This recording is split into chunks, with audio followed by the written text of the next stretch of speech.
Stenography Hindi के डिक्टेशनों के नियमित अभ्यास के लिए यह चैनल बनाया गया है।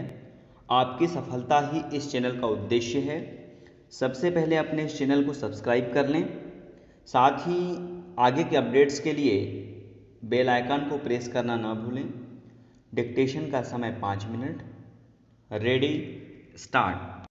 सभापति महोदय, मैं आपका आभारी हूँ कि आपने मुझे बोलने का अवसर दिया। मैं कृषि और सिंचाई मंत्री के अनुदानों की मांगों का समर्थन करने के लिए खड़ा हुआ हूँ। मैं कृषि मंत्री को बधाई देना चाहता हूँ कि आज पहली बार खेती की तरफ कुछ ध्यान दिया गया है और गांव तथा खेती को प्रधान बनाने की बात कही गई है।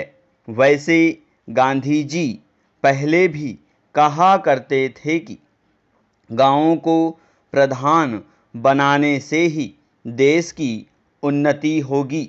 गांधी जी से मेरा तात्पर्य महात्मा गांधी से है, श्री साठे साहब के गांधी जी से नहीं। जिस व्यक्ति ने देश को तबाह किया है, अगर उसको थोड़ी देर के लिए रोका गया तो साठे साहब को बेचैनी हो गई और उन्होंने काम रोको प्रस्ताव पेश कर दिया। जब हम लोग जेल में 19 महीने रहे, जहां हमारे कई साथी मर गए, तब साठे साहब की आत्मा कहाँ सो गई थी। वे उस समय भी तो लोकसभा के सदस्य थे। पैरा, महोदय, अन्य गांवों की तरह किसानों को भी बुनियादी आवश्यकताएं होती हैं। मैं पिछली सरकार से पूछना चाहता हूं कि क्या उसने पिछले 30 साल में किसानों की किसी समस्या को हल किया क्या? किसानों के लिए भोजन की ठीक व्यवस्था हुई क्या? किसान अच्छा अन्न पैदा करता है, लेकिन कुछ अधिक पैसा पाने की इच्छा से वह उसको बाजार में बेचता है और स्वयं मोटे अन्न पर गुजारा करता है। इसी तरह 30 साल के शासन में किसानों के लिए स्वास्थ्य का कोई प्रबंध नहीं हुआ। मैं नहीं समझता कि गांवों में किसानों की सुविधा के लिए कोई अस्पताल खोले गए हैं।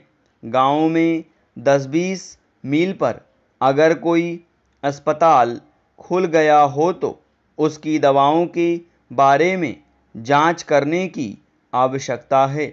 जब तक हम किसानों को शिक्षित नहीं करेंगे, तब तक देश की प्रगति नहीं हो सकेगी। देहातों में हर जगह शिक्षा संस्थाएं भी खोलने की आवश्यकता है। पैरा, बड़े बड़े शहरों में ऋण दिए जाते हैं, घर बनाने की भी स्कीम चलाई जाती है, लेकिन देहातों में किसानों के लिए न कोई ऋण दिया जाता है और न कोई घर बनाने की स्कीम चलाई जाती है। मैं सरकार से निवेदन करूंगा कि किसानों के रहने के लिए कोई व्यवस्था अवश्य करने की कृपा करें। कपड़े की भी उनके लिए समस्या होती है। किसान सारी रुई अपने खेतों में पैदा करता है, लेकिन उसको कपड़ा सही दाम पर देने के लिए कोई ठीक व्यवस्था नहीं है। दुकानों पर जो कपड़ा उसे मिलता है वह ऊंचे दामों पर मिलता है। इसलिए कुछ ऐसी दुकानें खोली जाएं जिन पर जो लोग रुई पैदा करते हैं उनको उचित मूल्य पर कपड़ा दिया जाए। न्याय की व्यवस्था भी किसानों के लिए होनी चाहिए।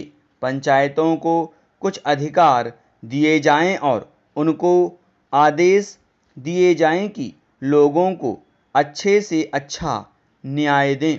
किसानों के लिए कोई सुरक्षा की व्यवस्था भी नहीं है। जो रक्षक हैं वे भक्षक बन जाते हैं। ऐसे कैसे देश बढ़ सकेगा। स्टॉप। अब अपने लिखे गए डिक्टेशन को 5 मिनट या इससे कम समय में पढ़ने का अभ्यास करें।